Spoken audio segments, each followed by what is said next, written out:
পূজা, তুমি কি মাকে জিজ্ঞেস করেছো যে ওনার কিছু লাগবে কিনা? না, আমি কেন জিজ্ঞাসা করব? আর তাছাড়াও তোমার মায়ের এমন কি বা প্রয়োজন হবে এই বয়সে?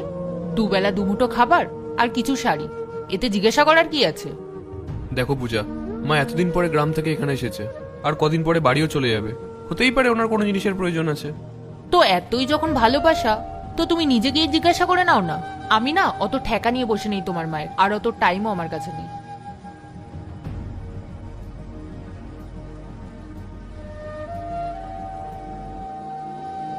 মা, বলছি আমি আর পূজা মার্কেটে যাচ্ছি, ওর কিছু জিনিস আনতে হবে। তোমার কিছু লাগবে? তাহলে বলো, আমি নিয়ে আসবো। আরে না না, আমার আর কি চাই তোরা থাকতে। আরে মা বলো না, আমি নিয়ে আসবো।